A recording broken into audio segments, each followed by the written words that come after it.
We're back again, and I'm going to change my live introduction. You just heard my recorded introduction a little bit. Jonathan in the studio here suggested this. You know, we've been doing the show for so long. I guess we kind of assume everybody knows who we are, but we have, I don't know how many new listeners every week, a bunch. I mean, we've gone from a teeny weeny show to international, literally, and tens of thousands of customers, tens of thousands of listeners all over the world, mainly the USA. Used to be just South Florida. So who am I, and what gives me the right to give you advice, and the people in the studio with me? What do we know that you don't know? This is our business. We're retail automobile dealers in this studio. I personally have been in the business since 1968, and one time I had multiple car dealerships. It's been pretty much my life, and folks in the studio, it's their life too, with the one dealership we have now. So we've been doing this for years and years. Rick Kearney, sitting to my right, he's a certified diagnostic master technician, so he's been fixing cars a long time. I mean, 25 plus years. That's a quarter century plus. So we're in the business day by day. After the radio show, Stu goes back as general manager of the dealership. Rick Kearney goes back as one of our top technicians at that dealership. Nancy and I are involved in the dealership also. And so we have a day-by-day hands-on thing. I started out back in the late 60s and early 70s, just like all the car dealers I'm criticizing today. And time passed. I wrote a book about it. I'm writing a second book about it, about how we evolved from a car dealer that's doing things the wrong way, which include a lot of dealers in the country today, not all of them, but unfortunately most of them, to a consumer advocate. And I started this radio show with Nancy Stewart about 20 years ago, do a newspaper column. Been doing that for probably 15 years or more. And I wrote a blog. Now we're on Facebook and YouTube, and we're just. I have a dual career as an automobile dealer, which I love very much. It's a family business, and we've changed the way we operate, and we're trying to get the rest of the industry to come along, not just the dealers, but the manufacturers as well. And we're seeing a little progress. This whole past 2.5 years or whatever with the COVID pandemic and everything else is really shaking up the world, shaking up the car business, the car dealers, the manufacturers. We'd like to think we're shaking it up a little bit too. And with your help, you callers out there in radio and YouTube and Facebook land and all the other streaming lands that we reach are an important part of the show. I say this not to make you feel good or sound good, but you help us a whole lot and you educate us. We learn something new almost every week on the show from you, the callers.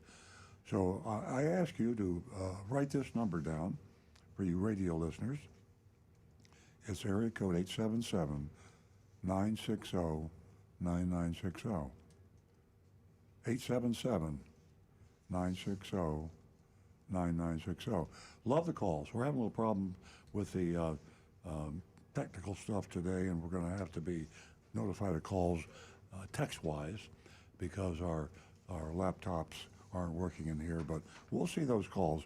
We prioritize them, and when a call comes in, we give the audio the old-fashioned telephone, I like to call it call priority. We have a limited number of lines coming in, I think 4 or 5. We don't like you to hold for a long time, and we certainly don't want you to get a busy signal.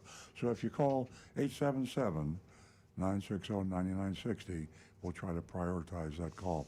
Text 772-497-6530. I bore myself. I know I bore a lot of my regular listeners who have all these regular numbers written down, but there are a lot of new people out there, like I said earlier. 772-497-6530 is our text number, and our unique number, an anonymous number, when you call to report a crime, so that the bad guys don't come and get you when you rat on somebody, we have one of those lines. It's a web line, youranonymousfeedback.com. You can go on your computer or a smartphone to youranonymousfeedback.com, and you have a totally secure. You can't be wiretapped. You can't be traced. Nobody knows who you are, and you communicate with us and tell us anything you like. We get some really good feedback from people on that line. We have some good ones today. We got some good ones. I'm glad to hear that. They slipped off a little bit, maybe because I forgot to give the web address out often enough. You got to plug it. You got to plug it. And then earloncars.com, you can go to that website. That's the mothership of this whole, whatever you want to call it, consumer advocacy group. And we have podcasts, we have archives of mystery shopping reports, all of our blogs over all the years. Too much information, frankly. Our website is so filled with information that it's hard to navigate. But we'll help you, and you can call the show, and we'll tell you quickly how to navigate. So there we are. There we are, launched into another show. Everything is different today. In the studio, before the show goes on, we talk about how this whole COVID thing has changed everything. You know, some for the good, some for the bad. I have to laugh. I was talking earlier about the current week's automotive news. That's the trade journal for car dealers and auto manufacturers. Almost literally every car manufacturer employee, certainly all the executives, not everybody, but all the executives, all the car dealers read, and I'll hold up what it looks like. This is what's the automotive news for you streamers. They read this every week, religiously. And you don't read it, but we do. A lot of the media reads it, and then it gets into the normal media. What I was laughing about is that they announced today that the National Automobile Dealers Association has stopped publishing financial information about car dealers. They just stopped this week. So it was getting too embarrassing. Right, it was too much. AutoNation. Ooh. AutoNation's profits doubled in the first quarter of this year from last quarter. Doubled. Or it might have been from the first quarter last year. But anyway, no, I'm sorry, it didn't double. Only went up 45%. 45%. Oh, is that all? And all car dealers' profits went up huge. It's just to the point now that the average car dealer, I think, is making $5 million a year. I mean, it used to be $2 million. I mean, the numbers are crazy. The car dealers are getting rich. The manufacturers getting rich. Talking to Jonathan before the show started, and he wanted to know how the manufacturers doing. I said, well, secretly they're getting fabulously rich because you don't know about their price increases. The only time you read about a manufacturer's price increase is when they increase MSRP. And MSRP, manufacturer suggested retail, doesn't mean anything. It's the incentives. When they cut out the incentives, they increase their profit, meaning they pay dealers incentives to sell more cars. They stop paying dealers incentives, which they've stopped, and that money goes in their pocket. They pay customers incentives to buy cars, and when they stop paying customer incentives, their profits and the price of the car goes up. So the prices of the cars has secretly gone up hugely by the manufacturers, and not so secretly by the dealers, because they're all selling their cars thousands of dollars over MSRP. So it's just a what's the word? It's an orgy of profit that the manufacturers and dealers are having. And yes, I'm a dealer, and yes, we're making huge profits. So there you are. We're transparent. We tell it like it is, the good, the bad, and the ugly. I feel guilty about that. I honestly do. But we're drawing the line at MSRP, manufacturer suggested retail price, which is thousands of dollars less than all the other dealers are doing. So we're still lower in price, but I still feel guilty. Nancy? Do you? Do you really? I do, yes. Let me put it to you this way. Because all the other dealers, most of them, let me retract that, most of them are lying, stealing, and cheating. All of the traffic is redirected to a car dealer who sells at MSRP. It's interesting. That doesn't happen. And And it just shows, and this show is necessary to educate the consumers in any way we can, but people are still tricked to this day. Intelligent people, I might add. I know, I have friends that we assume everybody knows all that we know about the car business, but if you look at the advertising, you hear it, you see it, you read it, all the advertising leads you to believe that all car dealers are very honest. And you only buy a car every 4, 5, 6, 7, 8 years. I mean, you don't buy a car very often. And when you do buy one, it's a new experience. Things change. And you see that ad, the smiling, happy person, and you go in and they take care of you and you sign the papers and you go home. Most people don't know they've been taken advantage of. That's the reason we're here. So, with that said, let us introduce Nancy Stewart. You just heard her sitting to my left here. She's a co-founder of this show with me many years ago when we were only half an hour. Strong female advocate, brought our listening audience of ladies up by almost parity. We're about 50-50 right now. And she has a very special offer for all you lady listeners out there who haven't called the show before. We know you're listening, but we want you to call. And here's why you should call. Thank you. Good morning, everyone. Welcome. We have another exciting show ahead, and you can find out everything that we want to discuss this morning by staying with us for the next 2 hours. And I want to thank everyone who's been instrumental in getting us right here to this spot. We love just informing everyone because, like Earl said, not everyone is keeping up on, and it's difficult to keep up on the latest news in the car industry. Things are changing, all the time. Between junk fees, sticker shock, no addendum labels, transportation disruptions, parts shortage, there's a laundry list, not to mention gas. So stay with us.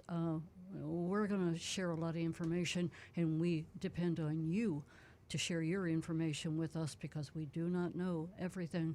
That number is 877-960-9960. So take advantage of that. For the ladies, I have $50 for the first 2 new lady callers. $50. Please give us a call, ladies. Please let us know how that laundry list that I mentioned, how did it affect you this week?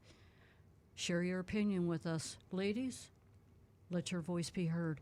877-960-9960. I also want to mention that you can subscribe to Earl Stewart on Cars podcast using any of the following podcast apps from your iPhone, from your Android smartphone, and you can subscribe to Apple Podcasts, Spotify, Google Podcasts, Amazon Music, Stitcher Radio, and the SoundCloud app.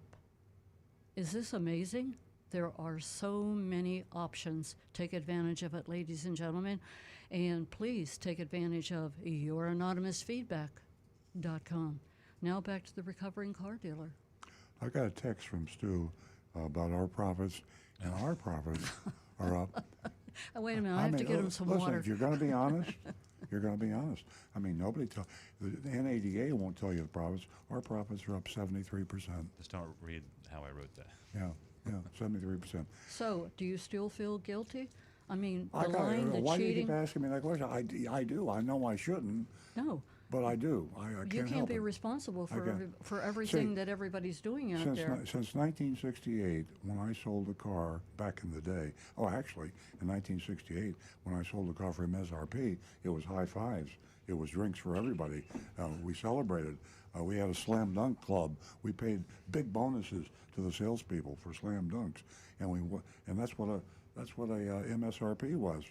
And so we always discounted from MSRP, and all dealers advertised that they discount from MSRP. It's always been below MSRP.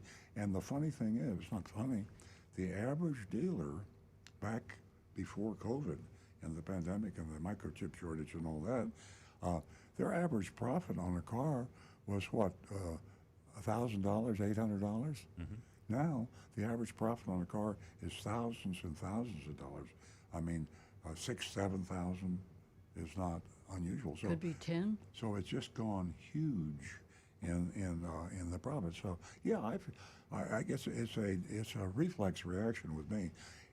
I feel I justify it intellectually. I say, hey, I'm thousands of dollars less than what the other dealers are charging, so that's good. Pat myself on the back, but it's still a huge amount of money to make.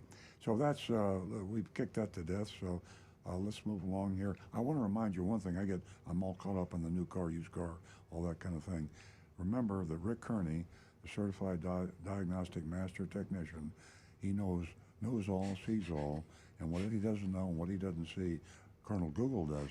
So we got all the answers, either on the smartphone, because we're fast with that smartphone, or we got Rick, who is very fast, having 25 plus years experience. He knows what's wrong with your car. Call in, give us a impersonation of the squeak, rattle, or roll. Tell us about the smell. Tell us about all the symptoms, just like you're going to your doctor. And you describe the symptoms of your car, you'll get a pretty good diagnosis from Rick. And he will also guide you on what it should cost to repair it, who you should take to, how you should describe.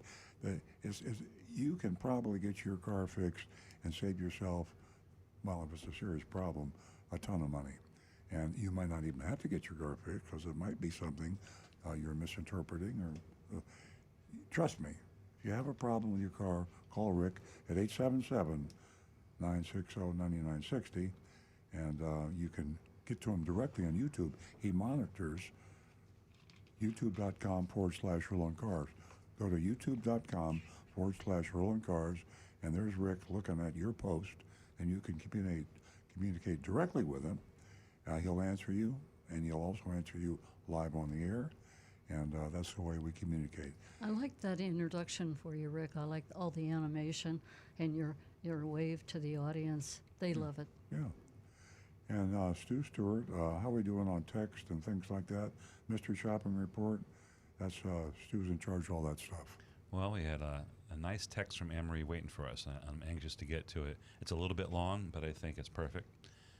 Let me kick that off.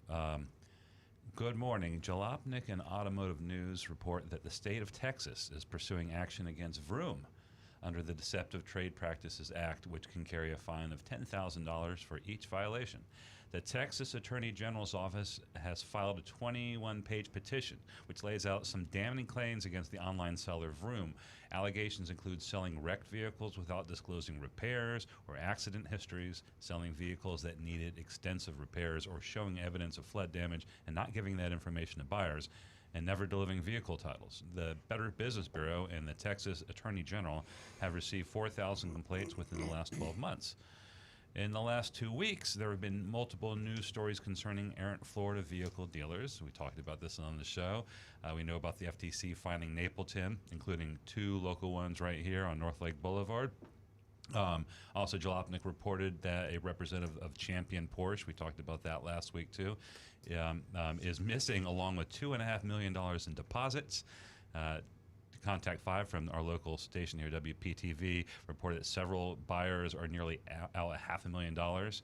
The money, the cars, the exotic car dealerships that seem to have disappeared from Boca Raton. But in spite of all these serious reports, the Florida Attorney General has apparently not done anything to bring the light of justice to these cases. So Anne-Marie's question is, if Texas can start policing a renegade company or a renegade industry, when will the Florida Attorney General start policing the renegade vehicle dealers here in Florida that wreak havoc on Florida consumers? And she wants, Anne-Marie notes, and this is important, listen everyone, this is an election year. The primary will be on August 23rd, 2022. The general election will be on November 8th, 2022. If you feel that Ashley Moody has done a good job, vote for her. If you feel she's failed to enforce the laws that are supposed to protect consumers from unfair business practices, do not vote for her, and tell your friends too. Thanks, Anne-Marie. And she says, P.S. Sorry, that was she had sent an earlier text, but great text from Anne-Marie. You know, Anne-Marie, the world needs more people like you.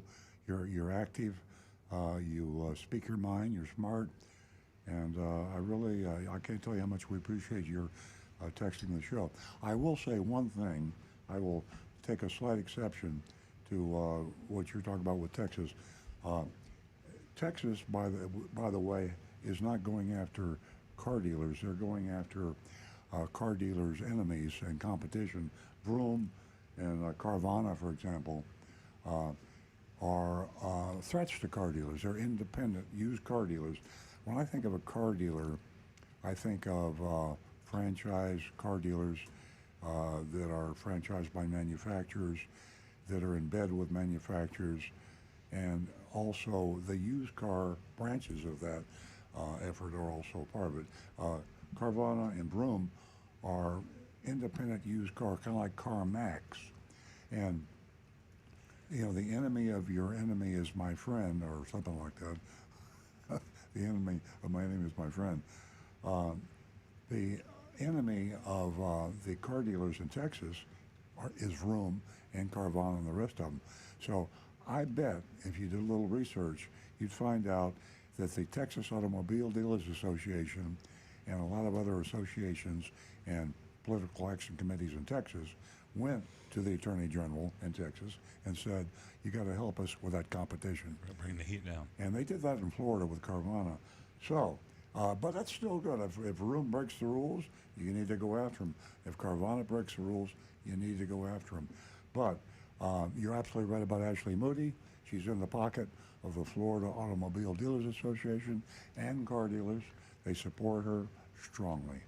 And as Anne Marie said, the election coming up, if you think our Attorney General has really helped you, car buyers, who doesn't own a car? I mean, most everybody needs cars, and cars are controlled right now by a syndicate of car dealers that are protected by the Attorney General. You don't see anybody going after the big guys in Florida, or the small guys if they're franchise auto dealers. So thanks, Anne Marie. Another fantastic text. Yeah, Anne Marie, we really appreciate you and the information that you share with us on Saturday morning. And boy, do I agree with you. Let your voice be heard. We have the power, and get her in and reinstate somebody, re-elect someone else. We're going to go back. We're going to go to the phones, and Bernard has been holding. He's a first-time caller from West Palm Beach. Good morning, Bernard. Good morning. My wife has a 2020 Mercedes-Benz GLC 43, has 9,000 miles on it. And when you drive the car, it shifts real jerkily. And there's on the dash of the car that I'm sitting in right now, you've got you can go to programming and set drive, transmission, dynamic, suspension. Under the transmission, you only have manual or drive. And the dealer keeps telling my wife, oh, it's just that AMC package. There's nothing you can do about it. But it's substantially, you know, when you're sitting or trying to take off, it'll just kind of jerk really hard, enough to move your head around in the car. And I just wonder if Rick or anyone there knows what could be the problem.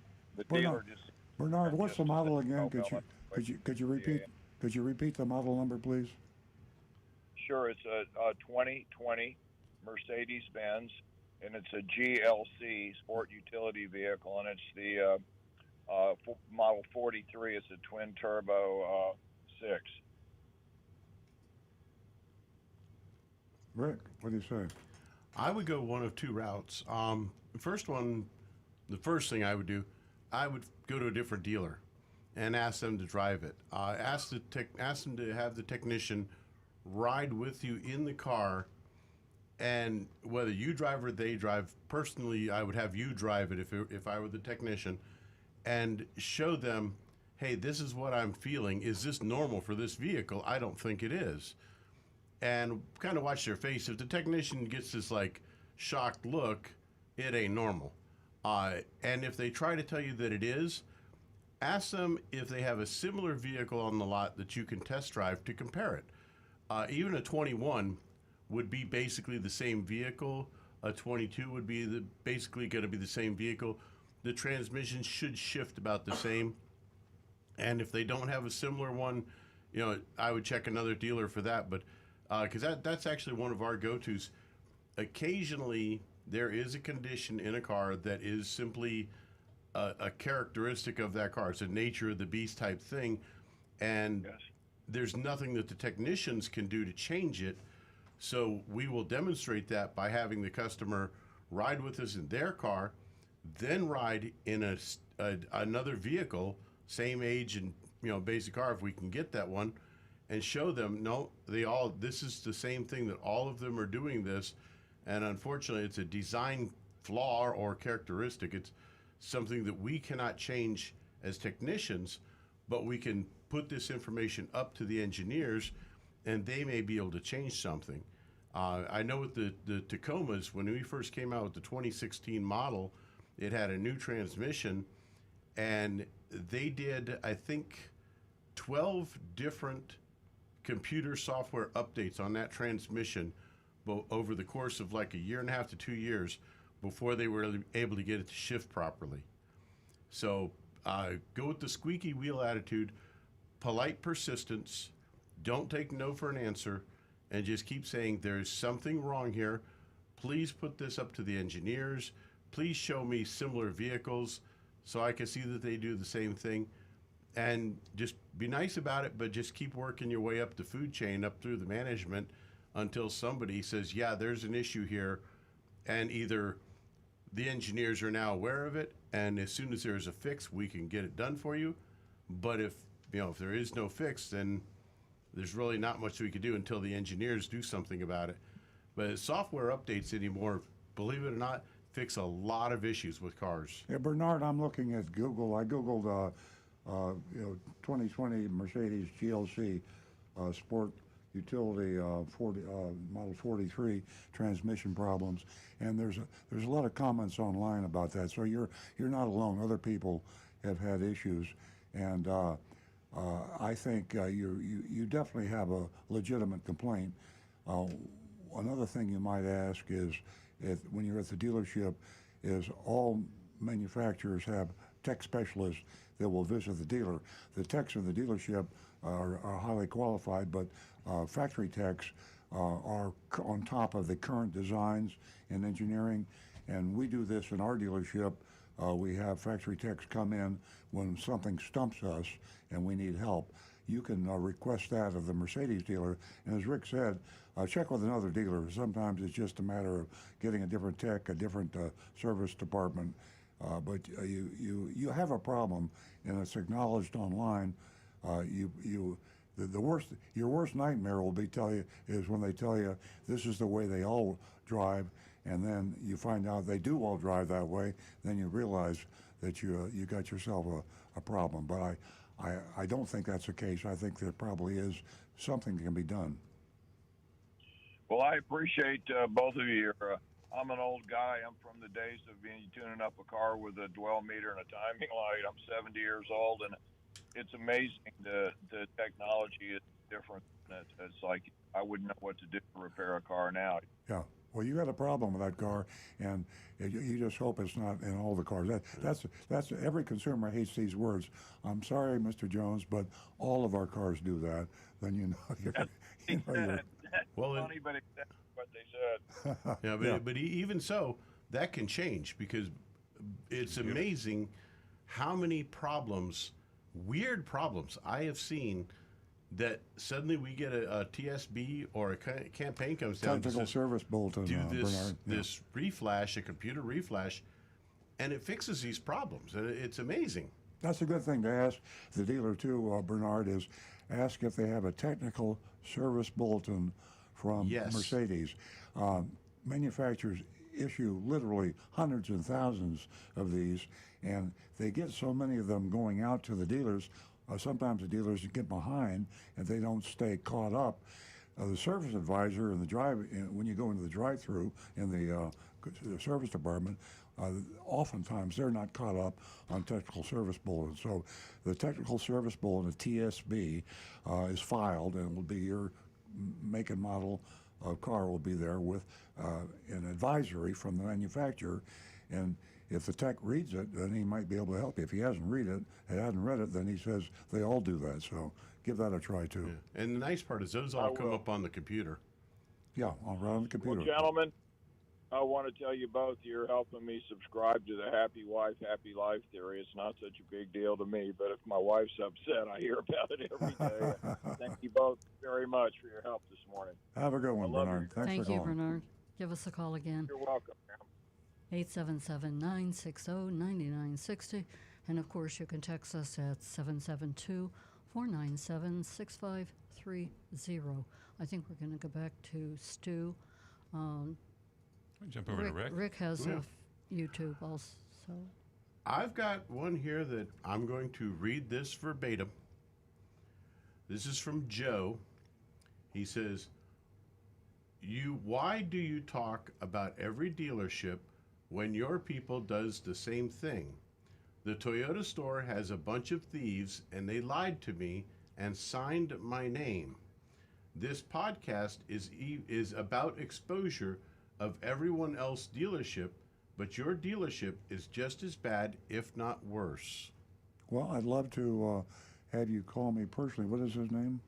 Joe. Joe. Joe, call me personally, and you can respond to that so we can see the YouTube result. Give him my cell number, 561-358-1474.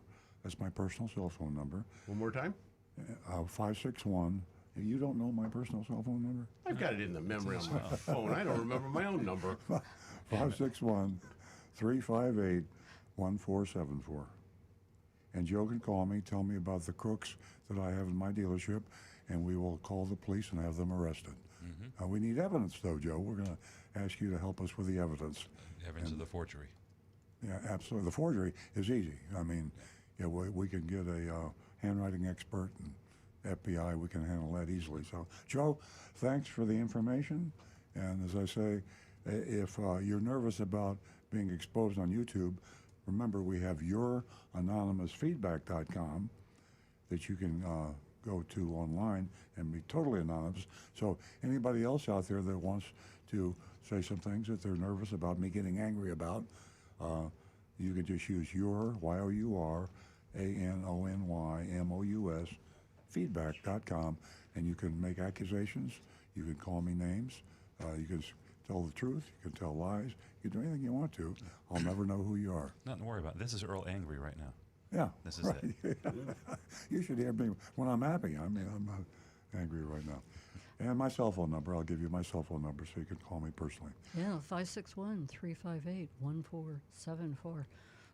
Excuse me. I won't answer it during the show, though. And my phone's sitting right here. But I will not answer it during the show. That would be rude. You'll leave me a message. Okay. You can give me a call, 561-386-6498, if you can get Mr. Stewart. We're going to go to John in Palm City. Or Joe, call the show. Yeah. That's a good idea, Rick. Good morning, John. Good morning to everyone. I have a couple of fuel questions for Rick. The first one is, some of the modern cars have a permanent attachment to the rear. It's a plaque put on manufacturer.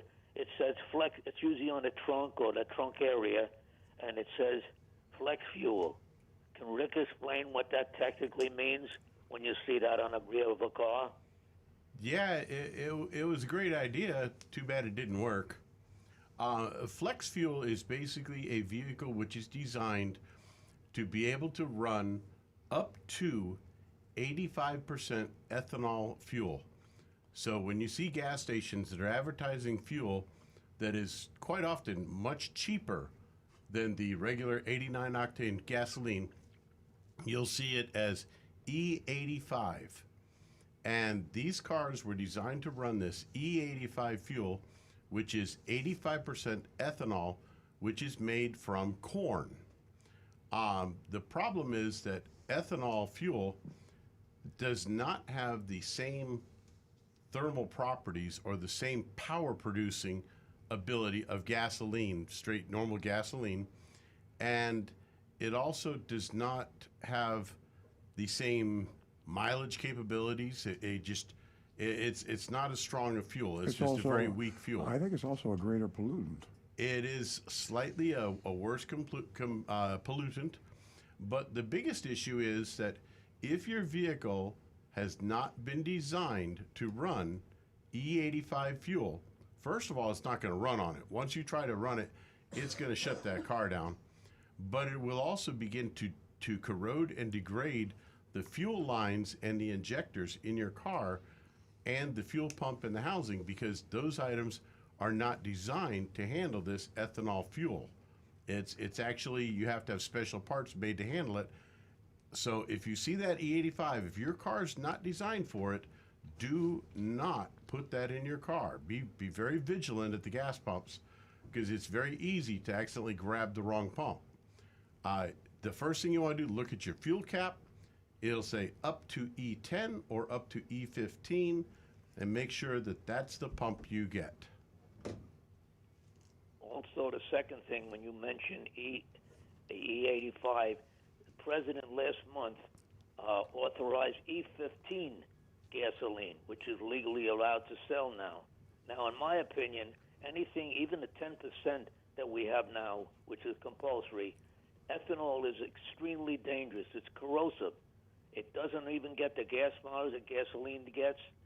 It corrodes. I mean, if you take a vehicle like Earl has, you put in a 37 Pontiac, and you got big problems. Anything with a carburetor on it or a fuel pump that will rot and eat into it, and especially when the car sits like some of the snowbird cars are here, and they don't use them for the summertime, and they sit here, and ethanol cannot be transported through a pipeline. It's so corrosive.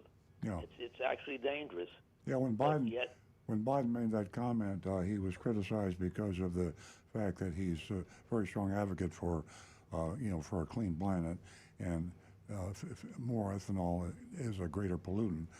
He's just trying to get the prices of the gas down. Or you try to, the more ethanol you use, the less gas you use, and price of oil and price of gas is very high now. So there were a little politics being played there, but as Rick said, it's you have to be careful, and the people out there that are really truly looking for a cleaner atmosphere, more ethanol is not the answer. I agree with you 100%. And then another sign you'll see on some stations, including Cumberland Farms, you'll see we have REC 90, REC 90. Can Rick explain to our listeners what REC 90 is? REC 90 is for recreational, and that basically is describing the vehicle that you would want to run it in. 90 is the octane level. It is a 90 octane fuel, and it's intended for vehicles that should not run ethanol fuel. There is no ethanol in REC 90 gasoline. Outboard motors, boats, lawnmowers, lawn equipment, ATVs. ATVs, leaf blowers. I love those leaf blowers. I have an electric one. It's almost silent. What kind of fuel mileage you get on that one? I don't know how they measure that. The electrons are good. Now, basically, any small engines, anything that should not be running ethanol in it, run REC 90. Okay. Another fast question. Now the Get it at Home Depot. snowbirds are leaving their cars here, and I don't blame them. Instead of transporting them back and forth with the prices of fuel, diesel fuel particularly, it's went up like 50%. Do you recommend when they keep their car here that they don't use, like for off season, for the summertime? I know Rick doesn't recommend additives, but a product called Stable, would Rick say that that's a good product to put in the gas tank while the car is sitting here waiting? In moderation, I would recommend filling the tank completely up, add the Stable, the proper amount, read the bottle, add the proper amount that it calls for. Spell that product. It's STABIL is a brand name of one that I'm familiar with. And it's a fuel stabilizer. It's to help keep the fuel from breaking down over when it's going to sit for several months. And drive the car for a couple of miles so that it'll mix into the gasoline thoroughly before you go ahead and park it for the wintertime. Okay, thank you for that, Rick. I'm not a politician. I don't want to get involved in it. But one other simple way to reduce the price of gasoline, and they're worried about going into the reserve, I say knock off the federal, I think it's 67 cents a gallon, federal tax on gasoline. That would be another way reduce a little bit the price of this gasoline. The problem with that, Who am John, I? Not a politician. the problem with that, John, is that the gas station operators are just like the car dealers, where they see an opening, they fill it with raising prices. So you get if you knocked off the taxes, you're saving 30 or 40 cents a gallon. And how long does it take a gas station to raise their price? 30 or 40 cents a gallon. So you're making the gas station operators and the oil companies richer, and you're not helping the driver. But like you say, I'm not a politician either. But I know that's a political football going back and forth to knock off gas taxes. I personally think it just enriches the oil companies and the gas station operators. Well, thank you guys for answering the questions. Thank you, John. Thanks, John. Thanks for being part of the show every week. Unscrupulous, outrageous, illegal dealership fees. How do you feel about all that? Give us a call toll free at 877 960 9960. Ladies, you too, let your voice be heard. Give us a call. You win yourself $50 for the first 2 new lady callers. 877 960 9960. For your others, text us at 772 497 6530. Now back to, you have any more YouTubes? I got one other here from Patrick Hines. He says, can you share any thoughts on vehicle inventories and where deals can be found? I would love to buy at MSRP, but it seems difficult, at least without a substantial weight, considering other used brands. I have a suggestion for you. Hey, before we get into all this, with this new system, because of our software having to be updated, I missed a phone call, and Marty has been holding for quite some time. Marty, good morning. I apologize. It's all right. How you doing today? It's nice to hear from you. I've got to ask, I guess, Earl or Stu. Well, I've got 2 questions. First question is, why would anybody buy a used car that a truck comes and drops the car off at your house? And you haven't driven it, you haven't seen it, you haven't done anything. Do you know how people buy cars? I mean, apparently somebody does. But why would they do it without test driving it and maybe bringing it to a mechanic? Because they're all used cars that are being sold that way. My answer and Stu's answer probably is don't do that. When you buy a used car, the condition should be that you have it inspected, and the condition of sale is you have it inspected and you drive it yourself. You want to be sure that you're not buying a pig in a poke. So absolutely, a lot of online business going on these days, new and used cars. We buy used cars online all the time. We have buy most of our cars that we retail off our lot online, but we have an agreement with the seller that if it's not what you told us it was, you got to give us our money back. You should do the same. And it goes back to like the earliest days of selling anything online. That was like kind of like the big hesitation. How can you trust the person selling you the product? And over the years, you develop you look on reputation and you look at policies. I think Carvana has a return policy. It gives you a period of time. I don't know what the terms are of it, but something like that would have to be critical to be able to give it back if it wasn't what you expected or how it was represented. Yeah, every week our buyer, Marty, buys a bunch of cars online, and he'll tell us, I bought this one car. I bought a 2016 Honda Accord, and it wouldn't back up.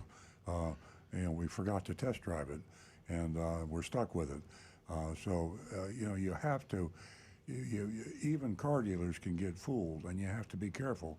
If you don't drive the car, if you don't have a full return guarantee, you're going to get in trouble with a used car. Okay, here's my second question that I don't know if somebody in your dealership got fooled. I was over there, I got new wiper blades, which I'd have to ask Rick why they said they couldn't do inserts anymore. I had to buy the whole new blade, but that's besides the question. You got that beautiful car sitting in your showroom, in the new car showroom, that your salesmen say you can't move the car. It either uses hydrogen or nitrogen, whatever. And they said, we bought that car used. I guess it's a California car. It's a Mirai, a Toyota Mirai, a hydrogen-powered car. Yeah. So I asked the salesman, I said, did Earl fire the guy that bought that car if he can't drive it? Well, no, he wasn't fired, and we're going to sell that. That's going to be an online thing, and that'll probably ship to California or one of the states that have the special emissions. Yeah, But we what don't is it? want What to kind of drive it fuel? It's because a there's no beautiful car. we don't know how to put any more hydrogen in it. We just got, whatever the hydrogen's in there, it's got to last. So Yeah. So in other words, there's nowhere in Florida that you could drive that car. no, Correct. and the intention was to sell it online anyway. That's Oh, okay. yeah. All right. I know it's a There's a beautiful market car. there. Well, we're going to find out if there's a market, but I didn't know about the car until you told me, Marty, so thanks for that information. I'll be sure to keep an eye on that car and see who did Yeah, Marty, keep checking on it for see us. who did appraise it and how much we paid for Yeah. it and how much we sell it Yeah, for. we bought it online. Yeah. We bought it wholesale. We didn't take Oh, it I on know, a trade. no, I know that. Yeah, it Yeah, wasn't a yeah, trade-in. yeah. I It's a understand. beautiful car. Yeah, yeah. It's very nice, beautiful. Yeah, I rode around in I one didn't realize years that ago. they have different Camrys or what's it called again? A Mirai. Oh, Mirai. It was only sold in California, and it's pretty neat. I mean, the only waste product it produces is water. It literally dribbles out of the tailpipe. It'll be a collector's item one day Yeah. because that was one Right. of Toyota's biggest mistakes was trying to make the standard hydrogen-powered cars, and everybody else went the other way. And Toyota said, "Well, I guess we screwed up," and now they're back on the EV bandwagon. Right, if you have one of those and a Tucker, and Yeah. what are those other cars that didn't quite make it? Exactly, Stanley kind of like Steamer. the Edsel. will do Stanley it. Steamer. Yeah, yeah. All right. If nobody else is waiting online, can you just ask Rick why they couldn't put inserts? Why I needed completely new wiper blades? Sure, Mark, we can answer that. Pretty much the only reason that I will replace the blades and not do inserts is if the blades have already been replaced once. And if they've had aftermarket blades or some other type of blade put on, then our inserts won't fit in it. Oh, okay. Well, maybe that was because I did change them once with inserts, but maybe the ones that put it on, I was out of town. I put it on in a different Toyota dealer, so who knows what they gave me. They might have switched over to a different set of blades, and then you can't replace just the rubber insert then. Yeah. Okay, that answers my question. The new blades work good. Good. Excellent. You know, the Sightline or whatever they're called. Thanks, Marty. Yeah. Okay. Have a good day. You too. Thank you, Marty. Give us a call again. Bye-bye. 877-960-9960. Ladies, again, $50 for the first 2 new lady callers. Anything at all, just say hello. 877-960-9960. And you can also text us at 772-497-6530. Don't forget, youranonymousfeedback.com. We're going to go to Stu now. He's got Okay. With more anonymous feedback. Is there a difference among Toyota hybrid vehicles and the Prius? If not, what are the advantages of the Prius? I'm sure Rick can get into a lot more detail, but the Prius has the highest fuel efficiency of all the hybrids that Toyota makes. Yeah, let me give my perspective as to, or Rick can give the technical perspective. My perspective is the Prius is a great car because it's been built for a long time. It's like anything else. The Prius has been, when's the first Prius in Japan? 97. 97. So there are very few model cars that have been around that long. And every year you improve it, you improve it, you improve it. You find, I mean, you can never get a perfect car, but the Prius is as close to a perfect vehicle as Toyota ever had. Unbeknownst to a lot of people, the Prius is not only, we used to sell Priuses mainly because they got great fuel economy, and they got popular, and that was an eco thing, and you want to be driving a Prius, it was the in thing to do. But now people that are in the know, they look in Consumer Reports and they talk to friends and drivers, and they find out that the Prius is the most trouble-free car Toyota has ever built. And that's just because they got it right. How many years has that been from 1997? Almost 30 years. Yeah, Yeah. long time. And Rick, technically, Pretty much until the new Tundra, they've all been pretty much the same. Electric motor that drives the car, is powered by a gasoline engine to create electricity to drive the car. Excuse me. The new Tundra is the only one that's really different, and its hybrid system is actually intended to increase the amount of torque and power available for acceleration and low-end torque type situations. The new Tundra is actually not, although it's a hybrid, they have a hybrid available, it's not actually intended to be a fuel-saving system on the Tundra. It's actually intended more to be an increase in torque for towing situations or for getting a heavy load moving and for higher speed operation. So pretty much, other than that, all our hybrid systems are essentially the same, where they're Well, designed to maximize fuel economy the best they can. I don't think his question was so much about hybrid. It was the better, which is the better car. I think if you ask me whether the Tundra or the Prius was a better car in terms of maintenance, repair, etc., the Prius. The Prius is the best car in Toyota's line. Other than that, for a hybrid, I like the new Venza. No, it's for all cars, Rick. He's talking about all cars. Yeah, No, he was talking about just Toyotas. Toyotas. Yeah, Yeah. all Toyotas. Yeah. No, Toyota hybrids versus Toyota Prius. The question. Oh, Toyota hybrid. Well, Prius is a hybrid. So. Yeah.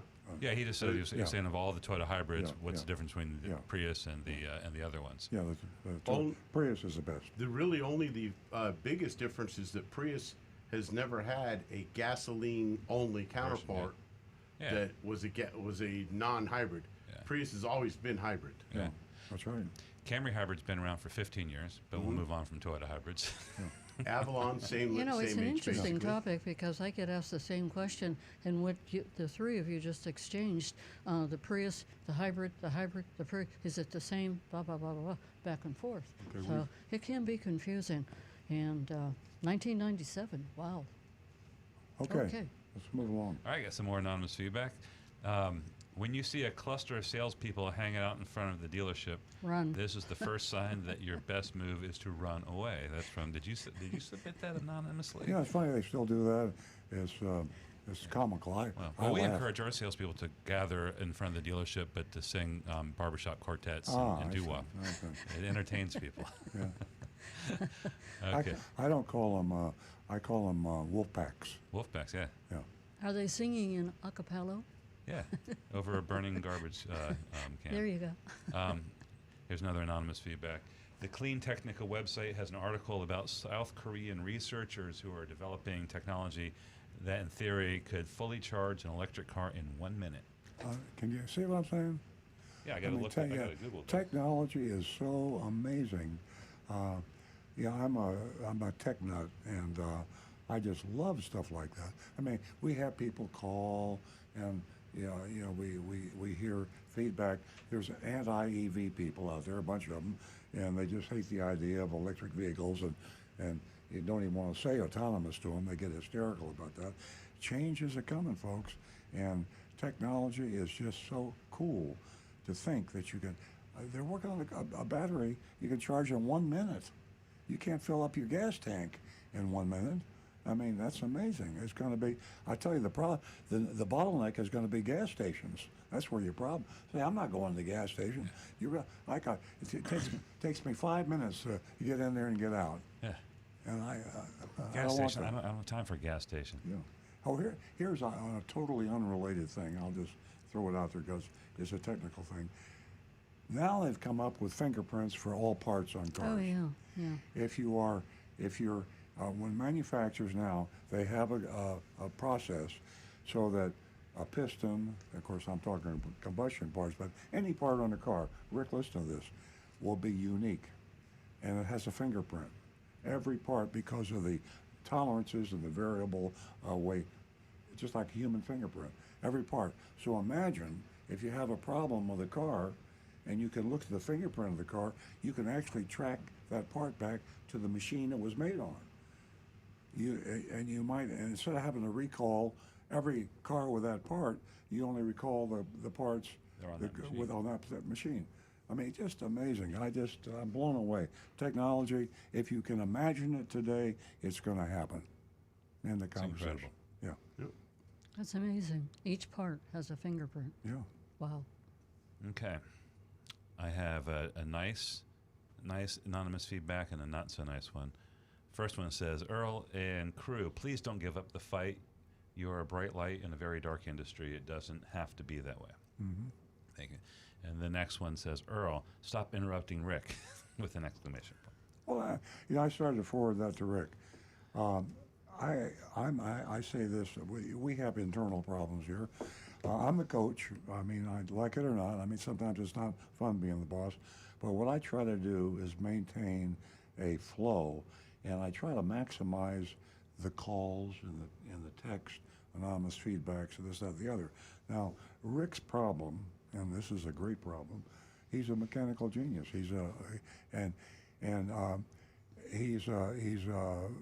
You ask him a question, he just knows too much about a lot of things. And what happens is he loves what he does. That's the thing I love about Rick most, is a lot of people do what they do just for the money. Rick does it because he loves it. And if I'm embarrassing you, you deserve it. He comes to work because he loves what he does. I'm passionate. He is. And so Very. people ask him a question, and Rick gets into so much detail that if I didn't say something and interrupt him, it would be a 2-hour answer, and then the show would be over. Yep. And a lot of people would be deprived. But I love Rick. He's a genius. I learn more personally about the mechanics and the computerization of cars just since this radio show too. has had Rick on it than No. I ever had. No, you should hear me in a And conversation. Stu No, so does you too, should and hear me. Nancy does too, You yeah. should hear me in a conversation with my brothers on like a technical thing that I've picked up in the radio show. I'll start talking about it like I know what I'm talking about, and they're like, "You don't know." I go, "I know exactly what I'm talking about." I get it from Rick. And then I text and email Rick all week long. How many emails and texts do you get from me in addition to what you teach us on the show? So you're right. I am rude when I interrupt Rick. I try not to be too rude, but we got to have a flow in the show, and it's important to get as many callers And as we get. I simply take it as constructive criticism. I appreciate that. To me, that's simply, I'm trying to learn from that and learn to try to be more concise in my answers. And I do the same thing with some callers, too. I mean, we have callers that are great callers, and I sometimes have to hurry them up a little bit for the good of the show. So I wear the bad guy hat, and I expect criticism, and I expect people to be annoyed. And but I hope I make more people happy than I annoy. And I interrupt Nancy. But Hey, you know, you should hear us on the way home from the show. Oh, well, why wouldn't you let me talk? I said, well, I'm the coach, and I have to keep a flow of the show going. Okay, folks. one of the best 10 things about this show is that we're not a professional radio show. No. We are a professional car dealership owner, a car dealership general manager, Nancy, the woman's advocate, mechanic, and we're professionals in other areas that are coming together simply to spread knowledge. We're just really good looking and have nice voices. That's all. There And you we go. have fun with it. Yeah, And we're all brilliant. right. We're brilliant and made for radio and television. Yeah. And hey, listen, nobody said anything about Jonathan. Well, Does Earl Jonathan's- have to interrupt Jonathan? He's the Jonathan power, is the power over there. behind the throne. Jonathan is. He's the super glue that keeps us together. Exactly. Exactly. I'm glad you said We that. Hey, belong to we a got 10 hours and mutual 52 minutes. and- Aspiration Society. Okay, there. let's go. We have 10 hours and 52 minutes until the sun sets. Let's get All rolling. right, let's keep going. I want to actually, I forgot to finish answering the question that Rick got on YouTube about how do you find out, where can you find a dealership that's not charging over MSRP? And I'd like to direct you to Earl Stewart on Cars. We put up a link to YouTube. Kevin Hunter, who's I think very familiar to some of our listeners. We get texts all the time and calls saying, listen to Kevin Hunter. He has 2 videos, a 2-part video series on his channel on YouTube. Dealers not charging over MSRP and dealers not charging over MSRP Part 2. And they're getting crowdsourced information from all over the country. And so they're going through and listing all the dealers that you can get a deal at and not get overcharged. But let me warn everyone about this. There are dealers that don't charge over MSRP, very, very, very few. and there are those that say they don't charge. Well, it's only a 13-second video. Yeah, No, I'm just kidding. Over MSRP. But what the dealers that say we don't charge over MSRP can be more deceptive than the ones that do. If you charge over MSRP and you put a denim label on the window and the customer comes in and when you say we charge $5,000 over MSRP, you're honest. Yeah. You're not dishonest. Now, they're not I don't highly- like it, you're doing it, but if you say I don't charge over MSRP and they've got $5,000 in hidden fees and dealer installed accessories, then you're dishonest. Just so you know, the information is not from the dealers. These are from customers who bought the cars and brought in the information. Not necessarily the customers that bought the cars, customers that went in to buy a car. They may or may not. No, they're showing information. Are This they? is Kevin Hunter. He's like an advocate guy. So. Okay, well, So it's a I little hope bit more. you're right. But yeah, but of course, buyer beware when you go in there. I mean, keep your eyes open just because there's one looks good. yeah. Even this show, Earl Sterling Cars, our mystery shops, we never know for sure what would happen because we don't buy cars that often. We have bought a car, I think, once or twice, haven't we, Stu? We bought a car. One time we bought a car. Yeah. So, and we probably ought to do more of that. I mean, it's just, just a lot more trouble to do it. I mean, we get our money back. I mean, one way or the other, but the only way to find out what you really paid is to go through the sales process and the F&I process, the box. You really don't get screwed completely until you go through F&I. And the F&I, where the dealer makes as much or more money as they does in the front end, they call it the back end, that's where they really get you. And they hit you with reams of paper, sign here, sign here, sign here, and intelligent people, attorneys, sometimes, nobody reads everything they sign. No. I don't, No. my attorney doesn't read everything he signs. Nobody can. It's impossible to read everything. So until you go home and then you do read, you don't know what you paid. So let's not be flippant about who really is charging over MSRP and who's not. Well, I've got one here for you, Stu. Donovan's asking, do you know how long before you will start to receive the BZ4X? Yes. It seems to be getting pretty close. And have you had any customers asking about it? Yeah, we have a few people on a waiting list. The first one's going to get here this summer, and it will likely be the last BZ4X we'll see in probably a year. The dealers outside of California will be getting one BZ4X electric vehicle, and then they'll wait to find out when they might get another one. Wow. Yeah, so it's if you want a BZ4X, it might be a little bit easier if you lived in California, and I think maybe Oregon and Washington State, I'm not sure, but that's the way it's going to roll out at first. Toyota is getting into the EV market, but very slowly. Wow. Yeah. Okay, folks. And one other quick one. Regina Downing says, thank you for your show. I absolutely love the wonderful working relationship and respect amongst your team. Oh, Oh, thank you. That feels good. All right. It does. And I have a text from Gary. It says, I read everything I sign. really? No, I'm just kidding. Impressive. That's our lawyer. No, that's an interesting. I'm going to start asking lawyers that I know if they read. Hey, have you ever thought of? I get stuff. I mean, of course, I pass it down the line. I tell Stu to read it, or Janet, or somebody else. I just don't like to read long, fine print. I mean, and people know that. If you can read it, if your eyes will be able to focus on it, you fall asleep reading And it. if you want me to not read something, send me a really long email in small font. Yeah, I had Jame and they sent me a thing the other day. Oh, the DocuSign? And they kept calling me, and so I sent it to Janet and Sean. I said, should I sign this? I just can't. I haven't got the time, and to read pages and pages of fine print. So, folks, the system is set up to take advantage of you legally. So be careful. Yes. Okay, we're going to go back to the telephones where Charles has been waiting. Good morning, Charles. Hi, good morning. I've got a couple of questions about storing a car over the summer. I'll be heading back up north in the not-too-distant future, and I want to just sort of run through the things that I do, and I want to get Rick's, Earl's, everybody's ideas on whether or not procedure is probably flawed or good. So here's what I do. Okay, number one, change the oil.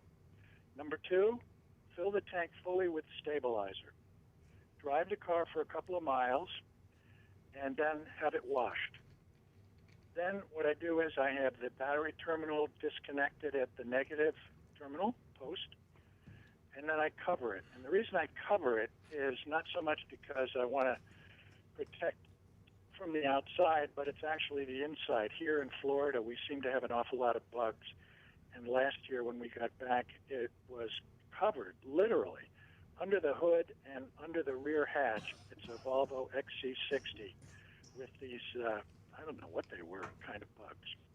And then my final question is there anything that you can do to prevent sort of a moldy odor smell coming out of the air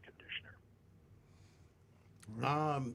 The moldy odor smell is going to be from the condensation that builds up when you're driving the car. So when you're taking it on that last test drive, set it for fresh air intake, you know, the air from the outside.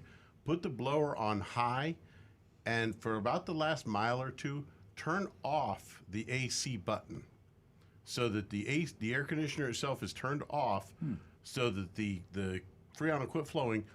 The temperature will get a little warmer, but that air blowing across the evaporator core will help dry all the water off, and with no water, that'll reduce that mold and musty smell.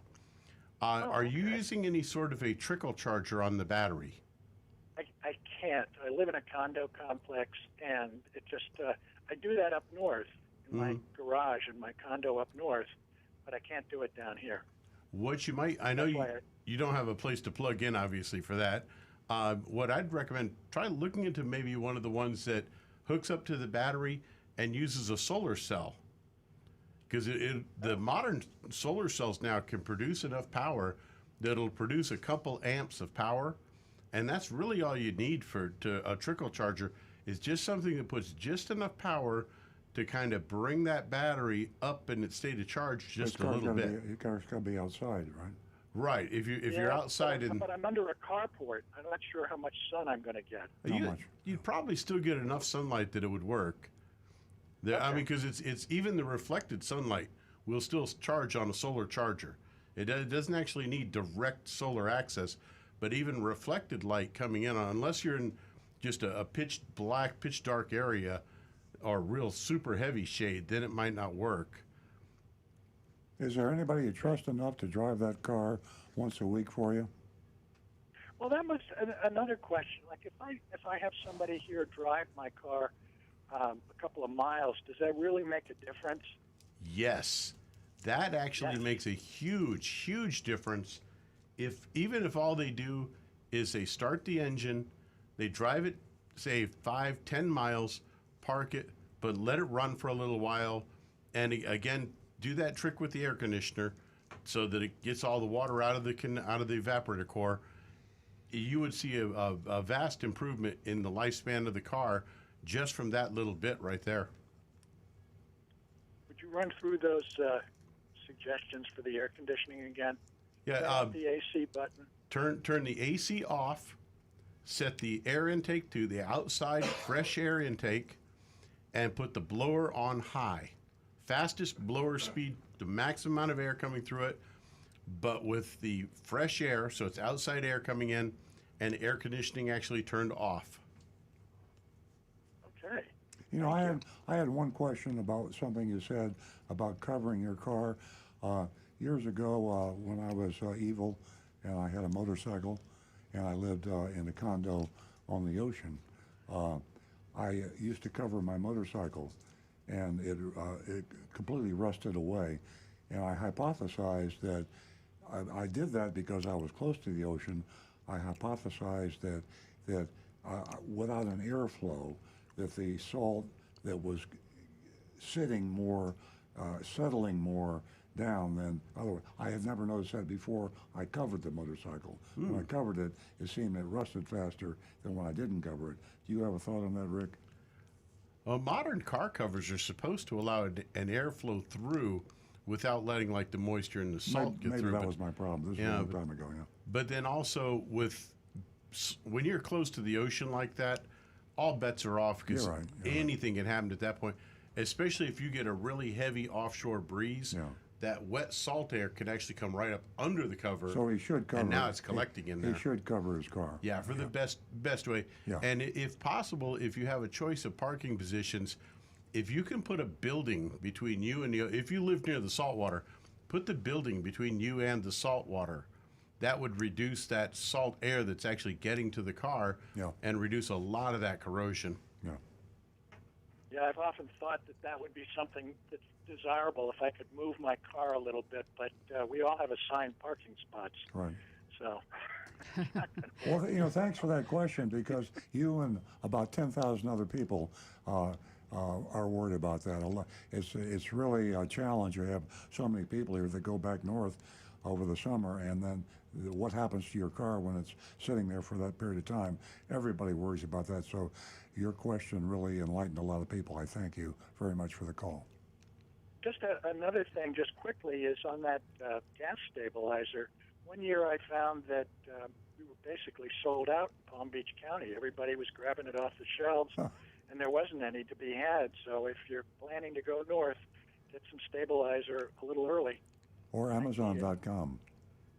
Yep, Amazon is always a good source. Thank you. You're Thanks welcome. for the call. Thank you. It was amazing how much attention we gave to that motorcycle, and it was in a great location. But we're talking back in the 80s, and it was protected by a wall. Yep. And I want to tell you what, I had never seen anything rust like that Harley Davidson.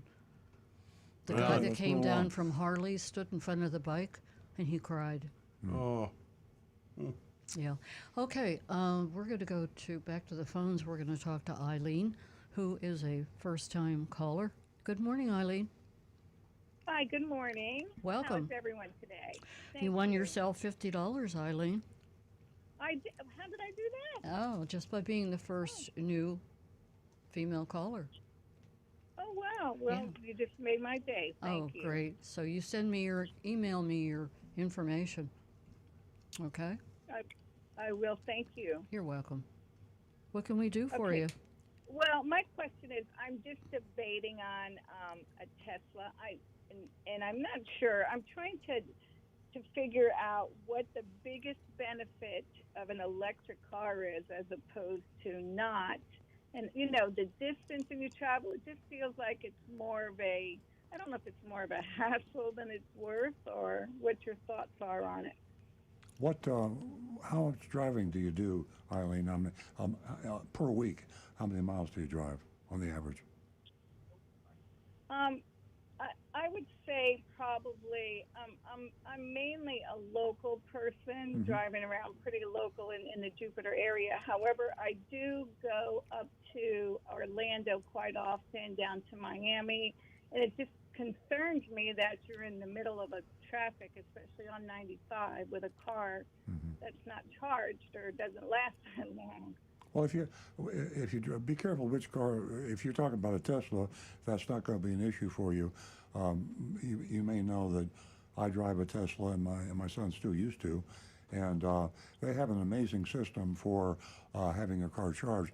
I have a charger in my garage at home, but even if I didn't have, when I drive the charger, there are Tesla chargers all over the place in Florida and pretty much the whole United States, between here and Orlando. Your dash will tell you, your readout will tell you you're getting low on charge. The nearest charger is here. The nearest fast charger is there. A fast charger will completely charge, will charge at 80% in 20 minutes in a Tesla. And you're never going to have a problem of not being able to get there. You'll have probably 300 plus miles of charge, fully charged. So if you're going to Orlando, you can get all the way from where you are to Orlando on one charge up when you're in Orlando, and then come back home. But I love it. I love passing gas stations. I love the whole electric car experience. And I think Tesla's coming out with a new low price model. They have a complete line. So like every other car, you're going to have to wait a long time to buy one because there's a waiting list. But Stu and I are very high on electric vehicles. And do you highly recommend full electric like the Tesla as opposed to a hybrid kind of car? Not necessarily. I happen to. I'm kind of a tech guy. I mean, I like the high tech of the Tesla and a lot of other bells and whistles on it. In terms of practicality, a good hybrid today is a really good investment. I mean, you can't go wrong. I would check consumer reports, look at the hybrids available, and choose a model style that you like. That would be your safest course. Yeah, I have to be honest about Tesla. The quality in the Tesla is not what the quality is in some of the other cars that are out there available for sale. It has its challenges. Yeah. And what I just said about how much I love my Tesla is tainted by my tech thing. I'm amazed at what the Tesla, the high tech, the things it'll do. And unless you're a tech nut, you probably wouldn't be overwhelmed like I am. And Eileen, it's just it's a personal preference. Actually, we ride in the Tesla.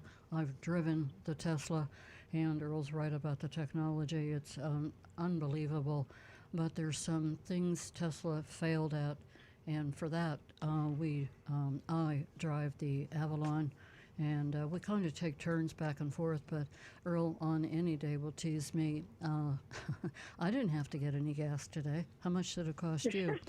So we have the luxury of having both vehicles, but it is definitely personal preference. The Prius, you simply can't go wrong, that's for sure. And most of the cars that I'm dealing with are, well, they're hybrids. The RAV, I mean, I could go through a whole laundry list of cars that are just amazing. You have a lot of options today. Yeah, I'm just kind of dampering, kind of putting my feet in it right now to decide if that's best and this old gas off kind of attitude, Yeah, exactly. Well, Eileen, if we have answered all your questions, I want to remind you again, you did win $50 for giving us a call this morning. And I'd love for you to spread the word. Our platform here is very important, as your voice is. Well, thank you so much. I'll be glad to. Thank you. You're quite welcome. Have a great day. Have a great day. You too. Bye-bye. All righty. 877-960-9960, or you can text us at 772-497-6530. And don't forget I'm waiting for one more call from a female caller. She can win herself $50 this morning. Now back to Stu. All right, his text says, I have a question for Rick. I have a 21 Camry. I wanted to get my brake calipers painted, but was told that they're not high performance and that the paint would not look how I wanted it to. I was told to try caliper covers, but I have seen bad things about them online, and they could damage your car. What are your thoughts on caliper covers for a Camry? Caliper covers are basically just a decorative thing. I don't see any issues with using them. I mean, unless you're like doing a lot of really high-speed performance driving, you're not going to have any heat issues from that.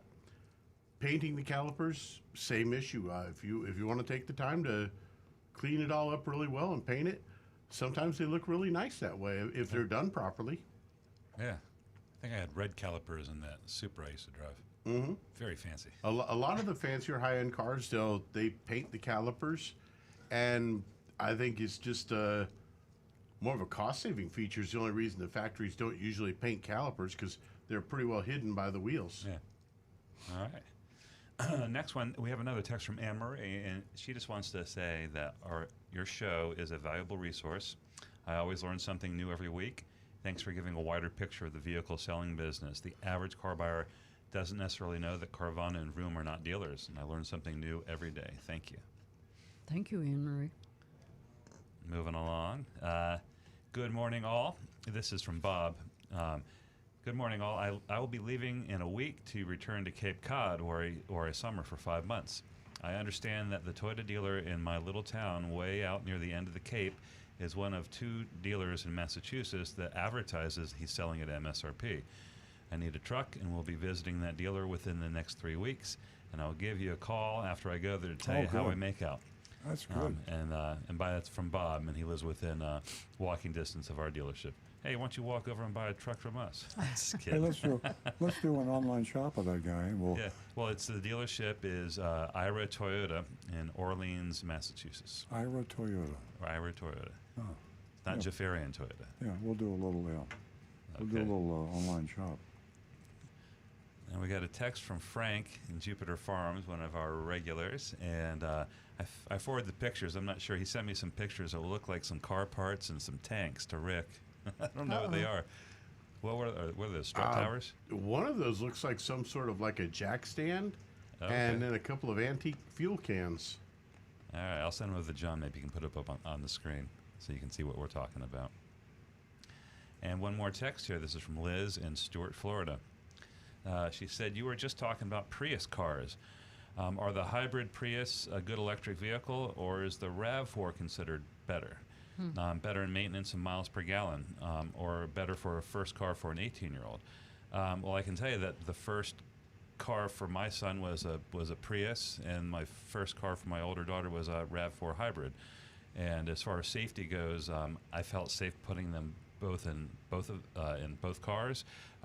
Liz makes a point. She says Prius is a smaller vehicle, but RAV4 is bigger, so you have more vehicle around you.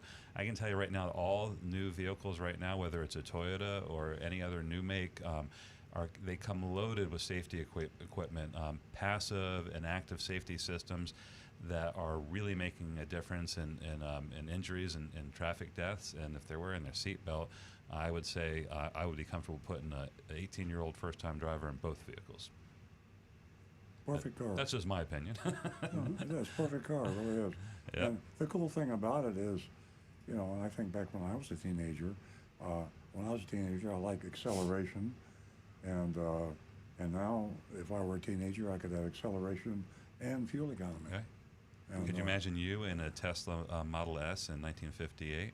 Yeah, You'd be dangerous. Right, Yeah. you'd be in jail. Well, I was just going to say he wouldn't be sitting here Well, he'd probably be like, serving he'd time. probably be like abducted by the Pentagon and want to know how he had this magical car in 1958. And That'd be a real good question. yeah, he'd be in custody for sure. All right, we have an anonymous feedback that came in giving us another source for crowdsourced information about dealers that sell at MSRP. And like Earl pointed out before, take this with a grain of salt, investigate yourselves. But it's a website, and I went there. It's called YAA, and actually the website name is joinyaa, joinyaa.com / oh, and I lost my spot. I'm going through multiple tabs. / dealers. Joinyaa.com / dealers, and it's supposed to list dealers that are not selling over MSRP. And here's the last anonymous feedback I'm going to read this morning. Earl, you are guilty as you admitted. 70% profit is it's 73%. 73% profit is ridiculous. You are back to your old ways in the auto industry. Oop. Well, now you made me cry.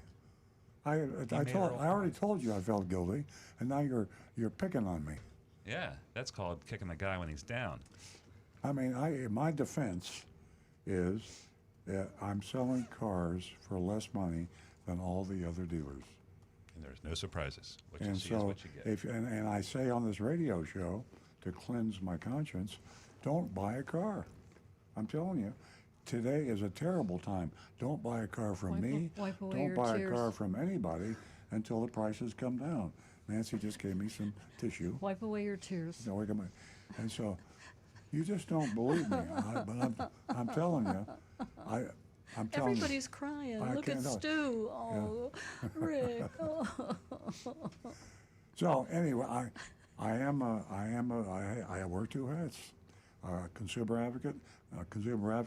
I say, don't buy a car. Car dealer, put my car dealer hat on. I'm a car dealer. I will sell you a car for less money than the other dealers, and I'm selling to you at MSRP. But remember what I said with my other hat on: don't buy a car. So I'm ambivalent. I know that, but I don't know what else to do. Right.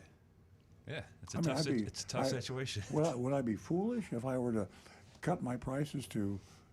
I mean, I have no cars in stock now. We It have doesn't no make cars. sense. We have over 900 cars in our order bank. They're ordered cars, and Another 200 or 300 and, filled. and what would happen if I start selling at $1,000 below MSRP? I wouldn't sell more cars. I make much less money, but would I feel better? See, I think I'd still have guilt. I feel guilty about. Just let's move on to. Let's a different, move on, yeah. I don't like where your head's going. You're right right. now. You're right. I'm okay with the MSRP. Hey, we have some comments on Facebook. Let's see. Chuck wants to know what's the best way to clean the headlight with smoky plastic. He's trying lemon and baking soda. That sounds delicious. What do you recommend? I prefer my headlights barbecued. Actually, a lot of the commercial products available from the local auto parts stores will do the job quite nicely. I've tried quite a few of them over the years, testing them on various family members' cars. They all seem to work about the same. Well, you'll get about another year before you'll need to do it again. It all depends on how much effort you put into basically scrubbing them clean with these various products. The more effort you put in, the longer they're going to last. How long, on the average, does it take you to do the headlights? For the ones that I've done, I spend half an hour to 45 minutes total on the two headlights, doing all the scrubbing and cleaning. Disassembling, cleaning, and putting them back together. Yeah, pretty much. Well, we don't even really disassemble. I just use masking tape on all the areas around it, and then most of these kits have like a scrubby pad with like a cleaner chemical, an abrasive chemical that will clean away the outside layer. Yeah. You're almost polishing that layer off, and then you have a spray that goes back on that makes it come up nice and clear and clean again. And like I say, most times doing that will get you a year to a year and a half of a relatively nice clean headlight, and then they're going to start fogging up again. Gotcha. And you go back and do it again. Yeah, there you go. I'm actually planning, personally, I'm going to replace my headlight assemblies soon, buy brand new ones. And when I do, I'm going to take them to a local place here and actually have a clear plastic 3M vinyl coating put on them, the stick-on coating, so that it'll probably last me 2 or 3 more years before I ever have to try to touch them again. Great idea. We're going to go back to the phones where Rosie's holding from Singer Island. Good morning, Rosie. Good morning. Welcome. Hi. Glad to be accepted on your show. Oh, we're glad to hear. What I'm calling about is your opinion on a Corolla Cross that's supposed to come out. Yes. Those are, it's a Corolla Cross is like a crossover version of the Toyota Corolla, and they are being made now, but similar to like I don't know if you were listening earlier, I mentioned about the new electric vehicle. It's such a low production car right now, so it's very, very hard to get.